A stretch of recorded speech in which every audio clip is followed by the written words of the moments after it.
बिस्मिल्लाहिर्रहमानिर्रहीम। अज़ीज़ तलबा, हम चूँकि आज यहाँ कुरान मजीद सीखने के लिए इकट्ठे हुए हैं और ये सीखना बहुत ज़रूरी है। तर्जुमा कुरान के हवाले से ये हमारी पहली क्लास है। हम सब की कोशिश ये होगी कि हम आसानी के साथ कुरान मजीद सीखें। अल्लाह करीम ने जिस मकसद के लिए हमें ये किताब अता की है, हम उस मकसद के लिए कुछ ना कुछ तो मेहनत करें। कुरान मजीद एक आसान किताब है सीखने वाले के लिए, अगर कोई कोशिश करे तो। हमने इसको बहुत मुश्किल बना दिया। अरबी ज़ुबान नबी करीम सल्लल्लाहु अलैहि वसल्लम हजूर की ज़ुबान है, और एक हदीस पाक में आप अलैहिस्सलाम का फरमान भी है कि अना अरबियुन व कुरानुन अरबियुन व कलामु अहलिल जन्नति अरबियुन। मैं अरबी हूँ, कुरान मजीद अरबी है और जन्नतियों का कलाम भी अरबी में होगा। तो अरबी ज़ुबान सीखने की भी बहुत ज़रूरत है और ये बहुत आसान है। आप इससे अंदाज़ा लगाएं कि हम जो उर्दू बोलते हैं, उर्दू में 70,000 से ज़ायद अल्फाज अरबी के हैं। तो बहुत सारे रोज़मर्रा में हम बहुत सारे अल्फाज बोल रहे होते हैं, ये अरबी से ही लिए गए हैं। और इस ज़ुबान में भी 50% से ज़ायद वो तो अरबी से ही हमने उर्दू ली है।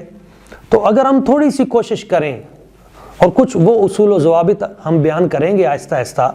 हमारा ये 10 रोज़ा प्रोग्राम है, इसमें आप बहुत जल्द कुरान मजीद का तर्जुमा करने के काबिल हो जाएंगे या बहुत करीब तक आप पहुंच जाएंगे।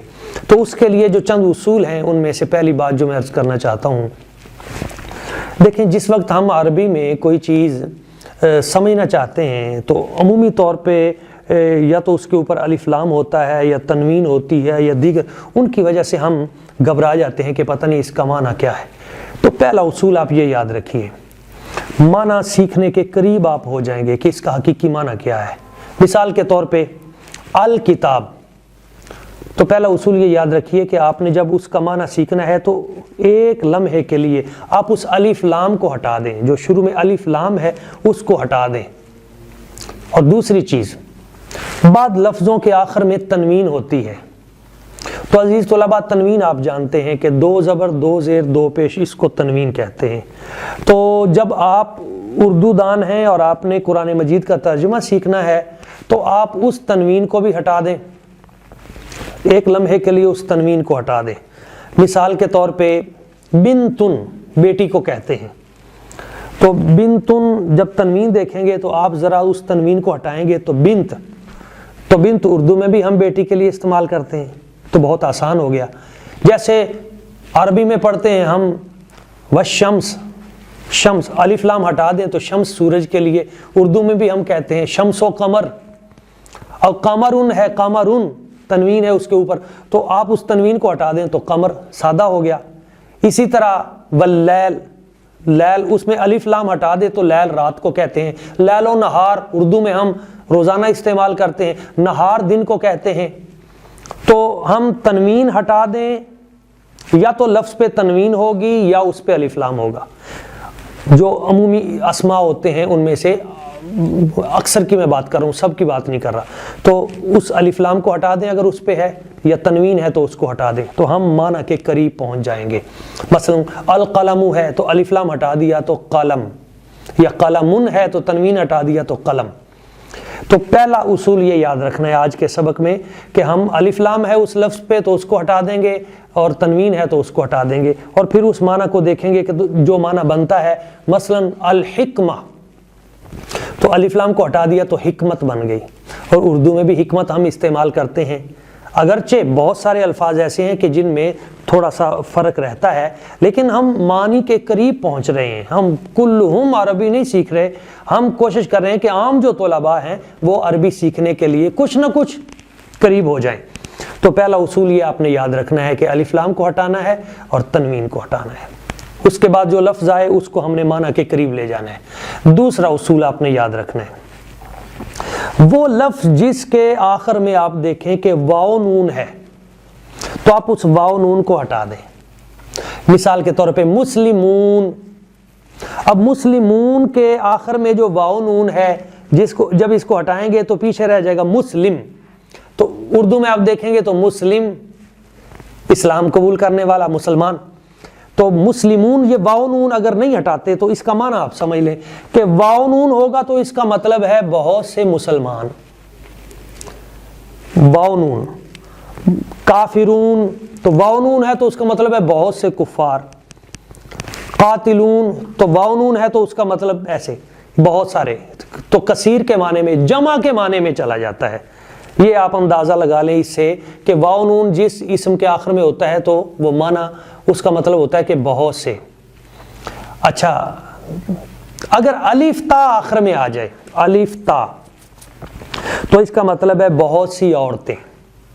آپ دیکھیں واو نون تھا، مسلمون، مومنون، واو نون آخر میں آ گیا تو بہت سے ایمان والے، اور اگر الف تا آئے آخر میں لفظ کے تو مسلمات، مومنات، صابرات، یہ بہت سارے الفاظ ہیں قرآن مجید میں ایسے، تو یہ الف تے آخر میں آ جائے تو اس کا مطلب ہے بہت سی عورتیں، مثلا صابرات بہت سی صبر کرنے والی عورتیں، قانتات بہت سی جھکنے والی عاجزی کرنے والی عورتیں، اور مسلمات بہت سی مسلمان عورتیں، مومنات بہت سی ایمان لانے والی عورتیں۔ تو الف تے آ جائے تو بہت سی عورتیں، اس کا مطلب ہے کثیر تعداد میں۔ واو نون آ جائے تو بہت سے مرد، ان کی بات ہو رہی ہے۔ اور اگر الف لام ہٹا دیں تو پھر جو پہلا اصول میں نے بیان کیا ہے وہ الرجال، رجال آدمی کو کہتے ہیں، رجل آدمی کو کہتے ہیں۔ اسی طرح یہ آج دو اصول ہم نے پڑھ لیے، ایک تو الف لام ہٹا کے اور تنوین ہٹا کے جو لفظ ہمیں ملتا ہے اس سے ہم معنی کے قریب تک پہنچیں گے۔ دوسرا، ہم واو نون جو ہے اس سے جمع مذکر مراد لیں گے کہ بہت سارے مردوں کی بات ہو رہی ہے۔ الف تا آ جائے کسی لفظ کے آخر میں تو ہم بہت سی مؤنث، ان کو ہم لیں گے کہ اس سے بہت سی خواتین کی بات ہو رہی ہے۔ تو یہ دو اصول ہیں۔ اور تیسرا اصول جو آپ نے آج سیکھنا ہے اس کو بھی یاد رکھنا ہے۔ مثال کے طور پہ ایک ہوتا ہے ی اور ایک ہوتا ہے نا۔ مثال کے طور پہ ھذا کتابٌ، کتابٌ، یہ ایک کتاب ہے۔ اگر میں کہوں کہ کتابٌ کتاب ہے، آپ کو پتہ ہے، اگر میں کہوں کہ میری کتاب ہے تو میں کہوں گا ھذا کتابی، یہ میری کتاب ہے، یہ قلم ہے، قلم قلم ہے۔ اگر میں کہوں کہ میرا قلم تو میں کہوں گا ھذا قلمی، یہ میرا قلم ہے۔ اللہ ربی، اللہ تعالیٰ میرا رب ہے۔ محمد صلی اللہ علیہ وسلم نبی، محمد صلی اللہ علیہ وسلم میرے نبی ہیں۔ اسلام مذہبی، اسلام میرا مذہب ہے۔ اچھا، یہ تو ای کا میں نے آپ کو بتایا کہ جب چھوٹی یہ لگی ہو تو اس سے معنی کیا بنتا ہے، یہ ایک اصول آپ نے یاد رکھنا ہے کہ اچھا، اس کے بعد دوسری چیز، نہیں ادھر ہی رہنے دے، اگر ہم کہیں کہ ھذا قلمی تو یہ مطلب ہے کہ یہ میرا قلم ہے، یہ آ جائے تو اس کا مطلب، اور اگر نون الف نا آ جائے کسی لفظ کے آخر میں، نون الف نا آ جائے تو پھر معنی کیا بنے گا، ھذا قلمنا، یہ ہم سب کا قلم ہے۔ ھذا کتابنا، یہ ہم سب کی کتاب ہے۔ تو نا جب آ جائے گا تو اس کا مطلب ہے ہم سب کے لیے ہے۔ ھذا بیتنا، یہ ہم سب کا گھر ہے۔ اسی طرح اللہ ربنا، اللہ ہم سب کا رب ہے۔ اللہ ربی، اللہ صرف میرا رب ہے۔ اللہ ربنا، اللہ ہم سب کا رب ہے۔